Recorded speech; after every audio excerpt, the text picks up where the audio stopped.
Hello and welcome to another 5-minute tutorial. And in today's video, we're going to learn how to make this logo in 5 minutes. So let's just get started. Click on File and New. Let's create this as 6 into 6 inches. We'll keep it RGB because it might be for screen. Remember, CMYK for print. High at 300 ppi, click Create.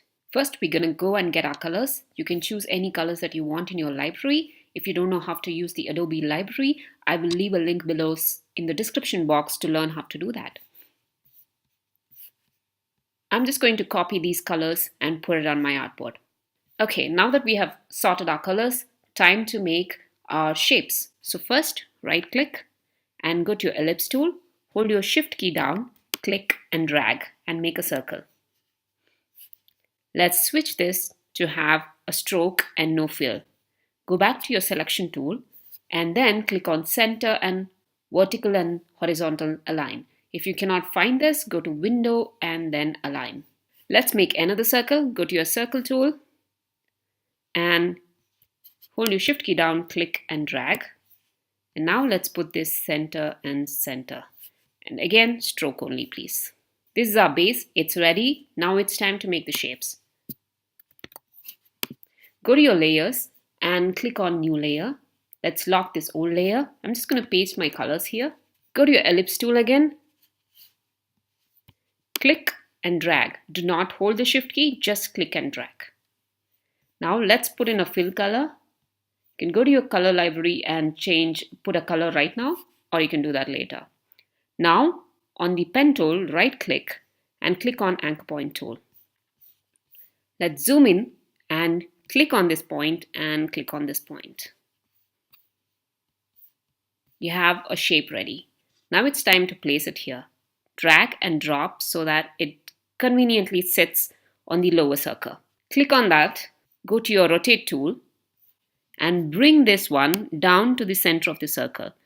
When you bring it down, you can see a center, that is pink line. If you cannot see these pink lines and the center, go to View and Smart Guides. Once you have this ready, hold your Option key down, click and rotate. Maybe 14 to 15 degrees, however you want, and let go. Now press Command D to repeat the action how many ever times you want.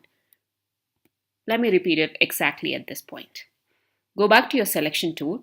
Now it's time to add colors. So if you have these colors in your palette, all you have to do is click on that and then select the color.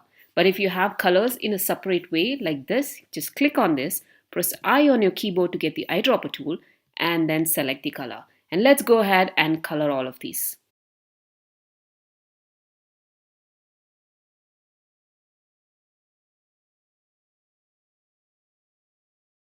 Now that you have colored everything, it's time to go put some transparency on them. So click and drag to select everything and go to your transparency. If you cannot see it, go to Window and then Transparency. Let's reduce the opacity a little bit, maybe up to 74 or 75. This should be fine. Now for the text. Go ahead and click on your text tool. Click and give in the name of the brand that you want. I'm going to mark it as Vastra, and I will choose a very nice colorful font for this, which I downloaded from my Adobe Typekit. So this is called Trajan Color. It comes with a golden color by itself. I'll increase the font to about 40. Click and drag and place it in the center. Now I'll go back to my layers and hide this layer by clicking on the eye. I'll click and drag and select my colors, delete them, and there you go. Your logo is ready. So this is how you do a simple 5-minute logo. If you like this tutorial, please hit the thumbs up and subscribe to my channel. And also don't forget to click on the notification bell. I guess I'll see you sometime later. Bye-bye.